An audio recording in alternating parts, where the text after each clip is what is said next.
welcome to our new learning. This time we have understanding the smart EV charging stations. When we see EV charging is electric vehicle.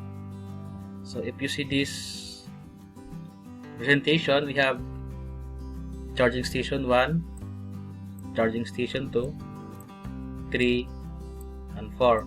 So install siya outside dun sa ating highway. Or meron talagang charging station na merong naka-roof. Okay. So this one, number 2, number 3. Okay, so when we see smart EV charging station, that is also known as an intelligent charging device. Integrates data, technology, and communications to optimize the charging experience, offering features like remote control, energy efficiency, data monitoring, unlike traditional chargers. Okay, so para siyang intelligent charging device. And then we have charging types. First is AC charging, grid to vehicle. So when it comes to electric vehicles, so the converter is built inside the car. It's called the onboard charger.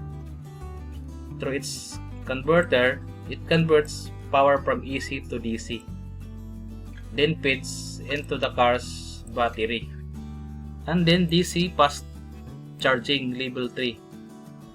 So level 3 charging is the fastest way to charge an electric vehicle, and then recharging most vehicles is just minutes as opposed to hours. Put simply, level 3 charging delivers more power faster, making it ideal charging type for on-the-go locations like gas stations or fleet depot. Okay, so para siyang on-the-go locations, mabilis lang. It can charge in just minutes. Next is the wireless charging. In this charging method, vehicle charge using EMF or Tesla coil concept. This type of charging stations under development process. Actually, mas maganda to, wireless charging. Wala nang conductors ni attached dun sa body ng car. It's just parang Tesla coil concept.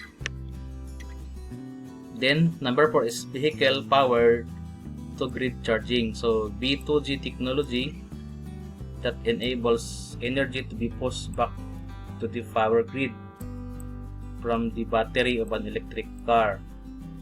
When electric vehicle to grid technology is known as V2G. A car battery can be charged and discharged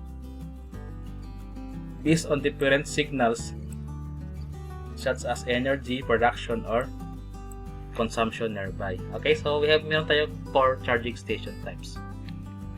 Next is AC charging. Ito yung grid to vehicle. So ito yung ating vehicle. This one is EV charging cable. Okay, mayroong onboard charger and then the battery.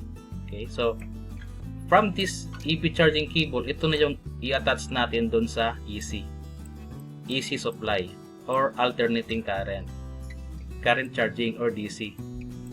So from this, so meron stations standalone, so dyan kukuha yung power and then directly put it to the car through the battery.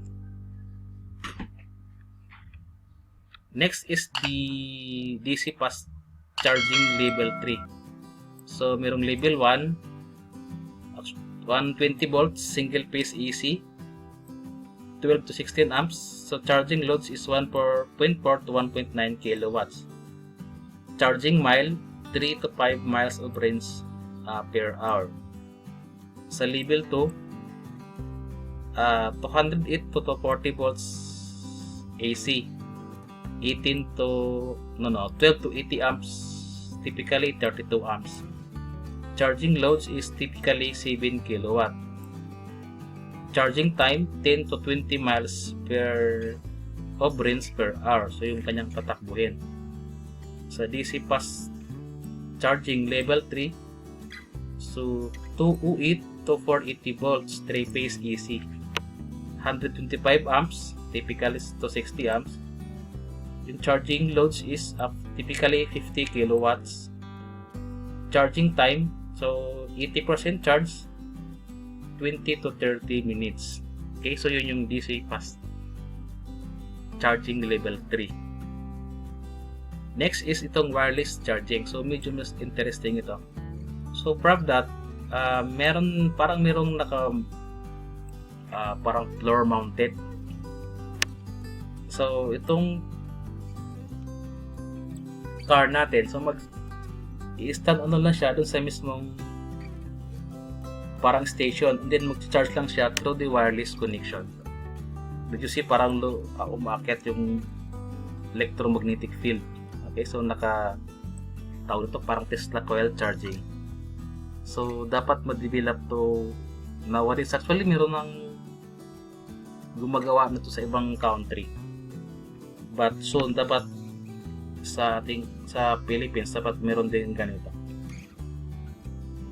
Next is vehicle powered to grid charging. So vehicle to grid, so V2G, ang gamit is parang renewable sources, solar energy from DC convert sa AC, and then go to sa residential, and then from the inverter so to AC, connect sa bi-directional EV charger, and then directly to the vehicle. Or else, if you have no alternate source, you have for the parang permanente sa grid utility. So from AC directly connect to the house, and then to the bi-directional EV charger. That is B2G charging. And then we have here a block diagram. So solar panel, windmill generator, ito yung parang renewable, and then charge controller, we have inverter, battery, EV charging, relay, and then you have optional AC charging, DC fast charging, wireless charging, and then to the vehicle. Or else from the grid connection directly to main circuit breaker, lower to the grid power charging or AC charging. Parang binabypass yung grid. Alternate source, you can have the renewable sources of energy. Applications: charge to electric vehicle, provide energy to nearby grid system, help to save fossil fuels. Siyempre, pag smart EV ka na, di ka na gagamit ng fuel or diesel, gasoline. The advantage, one of the best advantage of using EVs, it saves the environment to be polluted from fossil fuels. The increase in populations and their desires, which is causing global warming, can produce with the EV. More quiet, cheaper, and easy to recharge, and then best speed experience. The disadvantage, actually, it consumes times depending on the charger source is used. DC charging stations fast, but it's expensive to install at home. Acquire large space of vehicle parking. Okay, so that's all for our smart EV charging stations. So I hope you have learned a lot with this short presentation. Thank you for watching.